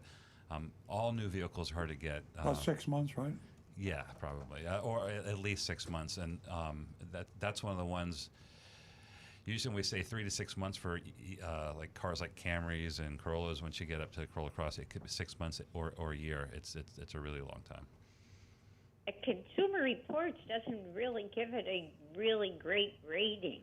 Then I wouldn't get it. I didn't realize that. That's disappointing as a Toyota dealer. Yeah. Hate to see that, but that happens. But not that crazy for like a brand new model. You know, something that comes out, sometimes they don't shake it out maybe the next year. And I think you've given that advice as well. When you have a brand new model, don't get the first year. Let them, Earl said that before in the past about just don't be the guinea pig. Actually, I have a Matrix, which I love. Oh, and yeah. they don't make them anymore. And I my know. Matrix is a 2013. This would probably be the closest thing to that. The Matrix was a Corolla Matrix also. So this is so I see why you're interested in it. So you just got to be a little bit patient and maybe let them shake out some of the bugs. You by any chance know why they gave up the Matrix? I don't know any particular reasons, but all car manufacturers will cycle in and out. It probably might have to do with sales. Maybe they weren't selling enough of them, or as many as they thought they're going to sell, or not really sure. Yeah, Rosie, all the manufacturers, Toyota included, has too many models. Yeah. They make it too complicated for the customer, and they try to please everybody. And what they do is they just don't have enough. When you consider the different models of each make, and you consider the different colors available, and the combinations and permutations of options, accessories, and everything else, to have one of everything in a dealer inventory, a dealer probably have to have 10,000 cars on the ground, and that's just not the way it should be. And eventually cars will be not carried in inventory like that, they'll be ordered. But they cut out the Matrix because they just had to cut something. I remember when they cut out the Solera convertible, we all cried in Florida, all Toyota dealers and customers, because it was a great car in Florida. But in the rest of the world, they just weren't selling them. So it's all a business, a big business, and the manufacturers make those decisions and make some people angry and makes other people, they don't care. Yeah. Rosie, there was a lot of people that asked about the Matrix, but like Earl said, with the Celica, with the Solera, I mean, it's just unfortunate, but they're gone. It won't be like, how you hang on to your old clothes and eventually they come around and they're the same thing. Very well put. Very well. That reminds me to get my bell bottoms out of the closet. Okay, well, I just wanted to know what you thought about the cross, because it looked interesting, but like I said, the Consumer Reports didn't give it a fantastic Let's see how it does. Let's see how it does in the next year. Okay, thank you. Thanks, Rosie. You're welcome, Rosie. Give us a call again. Rosie right. Rosie said something else that piqued my memory, and this is an internal issue that my dealership has, and Stu and I are working on it. But basically, I had a customer very angry. He called me up and said, I came down from Martin County to buy a Corolla Cross because your website said you had 15 in inventory. And then we looked and we analyzed. We found out what's happening is, I found out, others knew about it, that Toyota nationally is putting cars on dealers' websites with their computer. On our website, we have no choice, and they say what we've been allocated in terms of that model, but they're not necessarily not sold, and they're not necessarily on the ground. In our case, as I said earlier, we don't have any cars on the ground. If you go to our website and you don't read carefully, you will find out it says to check with the dealer for availability, but it also says 15. The dealer has 15, but you better check with him to see if he really has 15. So heads up with all manufacturers. I'm sure it's not just Toyota that's doing that. If you go online and you see, and we have, you can't miss this. Stu is very proud. We have gone above and beyond the Call of Duty, a big pop-up that says, we're lying to you. We really don't have the cars. They're not in stock, and it's about as good a disclosure as we can do. So the word to the people that are online shopping, when you go online and a dealer says he has cars online, he probably in stock, he probably doesn't. Now, in fairness, there are some cars in stock. Some dealers prefer to have their cars in I'd stock. be careful of those places. Yeah, well, some dealers prefer to have them in stock because they're selling for $10,000 over a sticker. If they were selling for sticker or less, and they're not going to sell them for less, for sure. It wouldn't be in stock. But they wouldn't be in stock. So the reason we don't have any cars in stock is because we have the lowest price. The other dealers are getting 10,000, 5,000, 3,000, thousands over sticker. But call ahead of time and see what is there before you drive 20 or 30 miles and find out the lot's empty. Okay, we are going to go back to the phones, and this is going to be our last call before we get to the mystery shopping report. Good morning. Good morning, Frank. Well, good morning to you all from Jupiter Farms. So what was that picture? Those pictures, the ones are old car jacks. I thought Rick would read them. Very good. I'll send it to Mhm. Jonathan so he can I put mean, it up. those are really old. I'm cleaning my garage, and after 70 years of being on this earth, there's a lot of, and as you saw, metal gas cans and things like that instead of plastic ones. Anyway, yeah, those jacks were oh, I remember these. I think they came out something from the 40s or 50s. But I got a couple things very quick because I don't want to intrude on the mystery shopping. The lady that we just talked about, the 8-track players, I think why they more or less went by the wayside was with CDs, the music would be clearer sounding than the old 8-tracks. And also, like you said, it just was out of style. But also, the other guy about storing his car, and if someone could drive it once a week or a couple times a month, would be an excellent suggestion. More for the tires, so they don't get their flat spots sitting there for all those months. Mm-hmm. And I have a very good case in point. We have a travel trailer we used last summer to go down to Marathon, and it's been sitting. And because they're Chinese tires, the dealer said you really should get the what are they called? Goodyear Endurance tires. They last a whole lot longer and don't blow up after 2 years like the Chinese tires. So I went up to Stewart to get new tires. The ride up there felt like a buckboard because they've been sitting for 9+ months. And the new tires coming home, I didn't even know we had a trailer behind us. So moving the vehicle is a very good suggestion. And on a completely different note, yesterday around 2:45, I was at the Home Depot in Indiantown there in Jupiter. And there was a poor man going to his truck that had Integrity tree service on his T-shirt, but nothing on the truck. But he saw this guy standing there, an older man in the parking lot, looking befuddled and dazed. So he went over to see if he could help him. The guy said, "I forgot where I parked my car." And this guy's name is Tim. It turns out he's actually the owner of the landscaping place.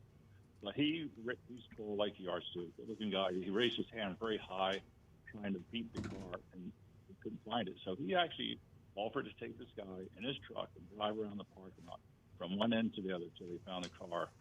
And to see that type of, how should I say, nicety or courtesy today is long seems to be past. But there are still nice people on there. And again, it reminds me of when, I see Earl opening the car door for Nancy, that hasn't died. So it just was a good feeling to see someone actually helping another person instead of worrying about the almighty power. Yeah. You're absolutely right, Frank. There are a lot of those folks out there. As integrity. But anyway, you guys have a great week. I'm looking forward to hearing the mystery shopping report every weekend. It's always fascinating. You got it, Frank. Great hearing from you, Frank. Have a wonderful weekend. We're going to go to the mystery shopping report, and out there in, Happy Land, I hope, because you're watching our show. You're going to vote on the mystery shop, and you can do so by texting us at 772-497-6530. We went out to Tennessee, and our Agent Lightning is a breath of fresh air. She is just amazing. She's done an amazing job from the start, and I hope it won't be the finish for her for a long, long time. Mystery shop from Murfreesboro, Toyota. Did I pronounce that correctly? It's hard to say, Murfreesboro. It's a mouthful. Murfreesboro. My Murfreesboro. lips get in. You I gotta can't do this, do it. Mr. Murfreesboro. There it is. Murfreesboro. Okay. Okay, back to the recovering car dealer. After a couple of weeks roughing up the Napleton Auto Group, that was a lot of fun. We're going to do that some more. It's a lot of fun. Earl Stewart Cars is turning its attention elsewhere. That's one of the fun things about our mystery shops. We keep all the car dealers out there guessing. And I wish we had an undercover agent just in a car dealership to see what they talked about. But that's too much personnel. That would be too costly. They never know what we're going to do and where we're going to turn up next. Much to the relief of South Florida dealers, our target this week in Murfreesboro, Tennessee, Toyota of Murfreesboro, a Terry Taylor dealership. Well, I tell you, he's everywhere, isn't he? Yeah, Terry that was Taylor. surprising. Unbelievable. He's got several stores right here. And you looked up later on in the report how many dealerships. The largest private owner of dealerships probably in the world, Terry Taylor. We've been to Murfreesboro before. Agent Lightning is already mystery shop Beeman, Chrysler, Jeep, Dodge, Fiat of Murfreesboro. You just keep throwing that Murfreesboro, and you know it messes my tongue and my lips up. Murfreesboro, Nissan, and Smale Mazda of Murfreesboro. I put that in parentheses for you. It was optional. All these dealerships were delightfully superior to the typical South Florida dealer in terms of the customer experience. They're part of a greater trend we've observed. Once you get north of Orlando, dealers start behaving better. It's interesting that we have. Here's the proof there. We got Terry Taylor, and we know stores like Southern Nissan and Southern Palms and Southern 441. And it's hard to identify which dealers are his. You got to know. Terrible way they treat their customers. And then you go to Murfreesboro, same owner.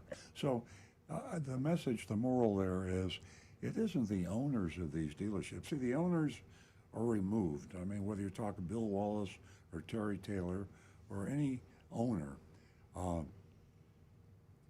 the less control you have, the more out of control you get, and the worse your customers gets treated. You have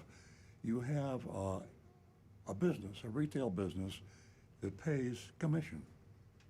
Everybody in your dealerships, I'm speaking to dealers now, is on commission. You know, you get 10%, 5%, 25%, 40%, whatever it is. They're all on commission. When it casts away the My School play, Terry Taylor owns a dealership in Murfreesboro, and in spite of what he wants to do, it's a nice place. And it's apparently a rural or laid-back cultural thing. And we look at all the different dealerships we've shopped, and they've all been nice. So we'll see what happens here. The truth is, dealers start behaving better further. I said that. No, you missed that. Okay. They get a highly further away you get from high metro areas. That's true. I mean, what's the experiment? You put too many rats in a cage and they eat each other. That was my experiment in 10th grade, and yes, they ate each other, and they weren't supposed to eat each other. Yeah. It was very upsetting. So when you're in Oklahoma or North Dakota, you don't have as many rats. Right. And when you're in New York City, You squeeze them together, people kill each other. and when you're in South Florida, there are a lot of rats. So we got too many rats in South Florida. That's what it boils down to. So lots of dealers mean fierce competition. And I said earlier, you're paying on it's profit, follow the money, commission. And when you have car dealers on every block and you have competing same brand every 8 or 9 miles away, and you're advertising in the same media, in the same marketplace, how are you going to get this customer to come in to see you first? You have to have the lower price. And how are you going to have a lower price when your competition is already lying about his price? You got to be a bigger liar. So that's the answer. It's the biggest liars win the game. And that's what we have in South Florida, but not in Murfreesboro. When Agent Lightning gets good treatment in Murfreesboro, it's because the salesman's not caught up in the same desperate rat race that a salesman in Hollywood, Florida is, or Coconut Creek. That is why we feel less guilty sending Agent Lightning on missions to places like Greensboro, Pennsylvania, Murfreesboro, Tennessee. Murfreesboro Toyota is the first out of state. By the time I'm through with this report, I'll be able to say Murfreesboro. You better. Yes. And we mystery shop, so it'll be interesting to see how they handle a sale during the ongoing inventory crisis. Down here in South Florida, most, if not all, Toyota dealerships are selling over MSRP plus junk fees, and that's our new word we learned from the Federal Trade Commission, who went after Napleton and some other folks. Thank you, Uncle Sam. Yes. Operation report. I'm speaking as if I am Agent Lightning. We hadn't even climbed out of the car when we were greeted by an enthusiastic salesman named Azim. His name tag read Azim Z. Khan, and he introduced himself as Z. You know, like Zorro. It's kind of cool. It's not really, that's what the Russians are putting on their tanks right now. Is that right? Yeah. I didn't realize Why? It's a symbol of support for the Russians. Oh, It's not a good name to have. not a good name. My husband had spotted him watching us when we pulled in. We knew we had an aggressive salesperson on our hands. Well, aggressive is a relative term, right? Z noticed our Florida plates, asked if we lived locally because Murfreesboro Toyota was not selling vehicles to anyone out of state. Weird. I told him we would be registering our new vehicle locally. That's interesting that he would say that. Yeah, I don't know. I mean, why wouldn't he? I don't know. Maybe he wasn't. Z asked what we were interested in getting. I told him either a RAV4 hybrid or a Highlander hybrid. He said he knew that they had no Highlander hybrids in stock, but he thought he had a RAV4 hybrid XLE premium that may have been available. Z asked me my top 3 color choices. I guess that was in case the in-stock one wasn't really available. I told him I was open to anything but red. I'm the same way. I mean, I wouldn't. Why? I got a red You car. got a red car. But I mean, I wouldn't buy a red RAV4. I mean, No. it depends on what you Yeah, want. Yeah. sports cars. Yeah, I especially ordered, paid extra for my red Tesla. So he asked us to follow him inside so we could get some more information from us. We gave him my son's local address, then he excused himself to find out about the RAV4 hybrid. Z was back in 3 minutes to report that that was the fastest return that Agent Lightning's ever One of the reported. fastest. 3 minutes. To report that the RAV4 he thought was here was actually not available for sale until tomorrow because it needed to be reprogrammed. Yeah, I don't know what that means. Well, a software issue. It probably had a Maybe there was recall. You know, don't yeah, deliver this reflash. car. Yeah. Do not sell this car Stop sale. until you reflash. All right. Is the tech term. And it was red. How Yeah. do you like that? Why would it? Never mind. The MSRP. Do we have any? Do we order red RAV4s? Oh, that's all we get. No, we get My get son's with a the comedian, yeah. we order with the customers Yeah. what they want. The MSRP was $39,623 with no addendum. Bum, ba bum, bum. See, that's not good. It's a stealth addendum. Yeah, that's not good. Well, you'll find out why it's not good in a minute. I asked if it was possible to test drive it because I had never driven a hybrid before. She said we could drive it around the parking lot. He said that Terry Taylor, their owner, who owns 122 dealerships, I guess that's accurate. That's a lot of dealerships. That's almost as many as AutoNation has. Doesn't allow cars that need to be reprogrammed to be driven off the lot, which makes a lot of sense because the manufacturer says don't do it. Now, I just want to say that that sentence is weird, and I'm reporting what Agent Lighton is bringing. So this is how he presented the reason why they couldn't drive it off the lot, and he slipped in the Terry Taylor owning 122 dealerships in that sentence. Yeah, So I think he was trying to yeah, he made describe the potential liability of something like that. Yeah, it could be. Yeah, yeah. I don't know. It's probably true. She said that this particular car has something going on with the traction, and that would be the software reflash that Rick would use the term there. And it could be a liability for the dealership. If anything happened, I agreed to drive around the lot. I could see that potential. It's tiny, it's minute, but Yeah. there is a potential. Yeah, yeah, it's not, So- not a bad thing to do. Z knew a lot about Toyota and a lot about hybrids. He told us he'd sold many different brands of cars, but Toyota's by far the best. He said that's what he says about all the brands he sold. Probably. He said, And Fiat by far is the best. Right. Hey, let me tell you, this Fiat is by far the best car I ever sold. He said that about 90% of all RAV4s sold are still on the road. That's probably true. I don't know. I don't know. I said that was impressive. That is impressive. We headed back inside. My husband excused himself to make a phone call. He knows I feel strange when I say my husband was inside, but It's I'm okay. speaking in the first person Right. as if I playing were a- you're playing a Agent part. Lightning. Yeah. He knows I operate best alone. Z and I found a desk and sat down.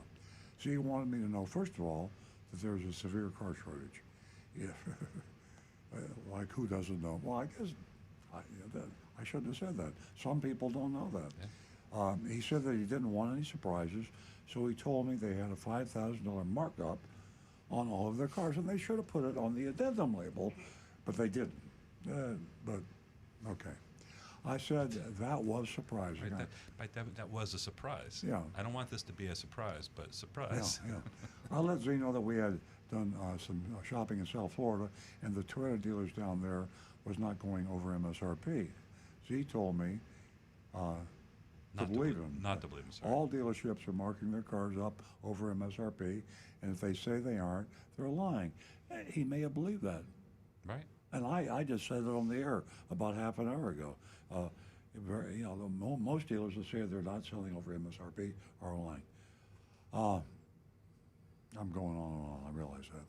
Z came back with a worksheet, but before he reviewed the figures, he went over some of the perks of buying from Murfreesboro Toyota, especially their free lifetime warranty. He said, By the way, real quick, I know you're saying Murfreesboro a lot. I noticed on his on the worksheet later on, he referred to M/borough. oh, Like he didn't even want to say it. Emborough. There's a lot to write, yeah. Murfreesboro. Yeah, Murfreesboro. Mr. Taylor is very wealthy, and he is.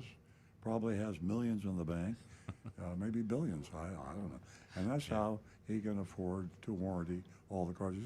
That's just silly. Yeah. He says he's so rich, he's going to give you a lifetime warranty. Listen, Mr. Taylor is so rich he can sell you the car. Well, if he's so rich, why do you want to charge me $5,000 over a sticker? If he's so rich, why doesn't he give me the car? Right. He should be given the car. Anyway, I actually had to read this the second time to realize how silly it was. But, and here, you walk in cold, you're talking to a salesman, you believe it all. I mean, our tendency is to trust people and believe people, I think. Most people. I know some that don't feel that way. The top line was labeled market value selling price, and that's on the worksheet. $44,623, $5,000 over MSRP as promised.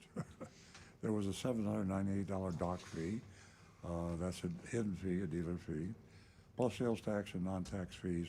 That's more non-tax fees with the junk fees and markup. Murfreesboro Toyota was selling his RAV4 hybrid for $5,798 over MSRP. Okay, I told Z I wasn't paying almost $6,000 over MSRP. I needed to find my husband. I said I also really didn't want to overpay for a color I don't like, red. I don't want a red RAV4. I didn't even like. I got up, thanked Z, and walked out. And there we are.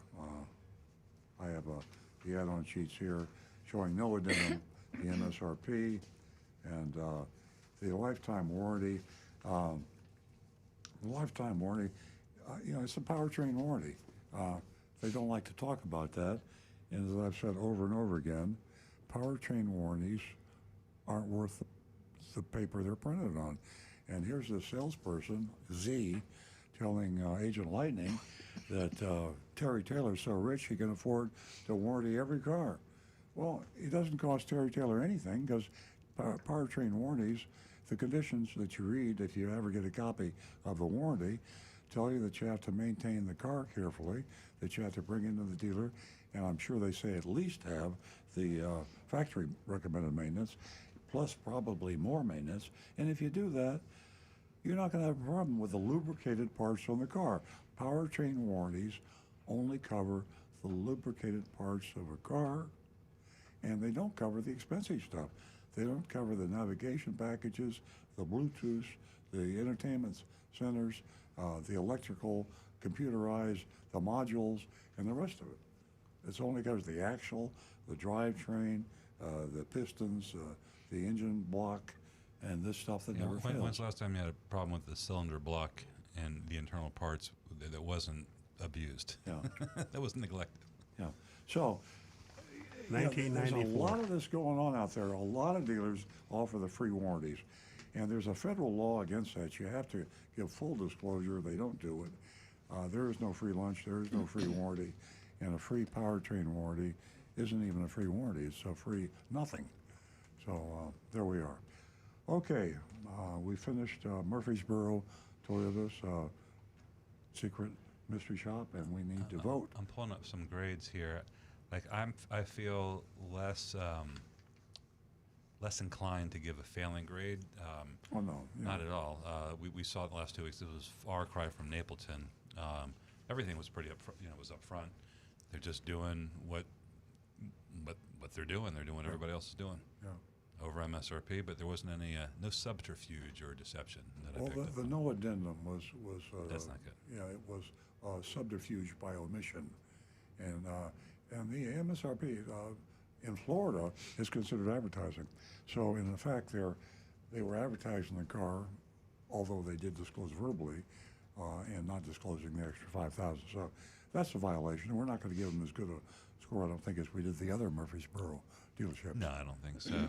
So we have some coming in. Mark gives them a C minus. Easy, go home. Bob says he gave us. He said C, but surprised you got an F. I don't. No, I'm not giving him F. I'm I'm leaning towards you, Bob. I think a C, or maybe even a C plus is what I'd give him. Let's see. Frank gives says last year we were visiting Connecticut and decided to shop the local Toyota dealership. The inventory was very low due to the pandemic. Nevertheless, at that time, there was no add-on fees. But when the dealership learned that we live in Florida and we could not buy a car from the dealership, strange, he gives them a B plus. And yeah, so I'm going to sell. I think I'm going to give him a C plus. And I've got Kirk in West by God, Virginia. Additional $5K and hidden fee, and whose lifetime fee equals solid F minus. Oh, Negan 1 with a C minus. Bonnie Plazinski, F, stealing $5,000 from the consumer's pocket. Tom Steckel, D minus, no nitrogen or wheel locks. wait, it would have been a better grade if they had nitrogen or wheel locks? I love you, Tom. Awesome one, man. Awesome. Tim, I'll get back to them when they're at MSRP, C. See ya. Mark Anderson, Willard the Rat, D. Brian Sidlacco, hidden junk fee, D. For me, I'm good. I say D. It just good passing grade, but Yeah. that added $5,000 and playing the game with the warranty. Nancy? I give them a D simply because they were up front and all about cheating, lying, and stealing. And, buyer beware. Give you a D. Yeah, I might fail him if I were giving him a scoring on the curve just for Murfreesboro, but I have to give him a C minus. I mean, they're certainly far better than they passed, and there are two violations. The addendum label not being on the car was a violation, and I just can't control myself on the pitch they made on this worthless warranty because Terry Taylor was so rich, he was giving away a worthless warranty. It was idiotic. Idiotic. Now I got an interesting thought here from Cram 1624. F, but just wait until they get you into the box. Yeah, What do you suppose they'd add on in there? What surprise is you coming never know. next? some pressure. You never Good, know. good thought, Cram. Good thought. And we have to buy a car to get into a couple of the boxes out there that we know are probably deceptive and see what's really going on. That's where they really get you, in the finance office. So That's one box I don't want to go in. That's like a box full of snakes. yeah. Yeah, box full of snakes. And Stu, to your comment, them in the mystery shopping report talking about having more money than God. It just really wasn't worth me entertaining that. But you Hadn't got more did money mention than- it. Kind of turned my stomach. He doesn't have more money than Elon Musk. Whatever. Elon Okay, Musk has a folks, dealer fee. we are at the end of our show. We so enjoy your company. Have yourself a fabulous weekend. We'll be right back here next Saturday morning, 8 a.m.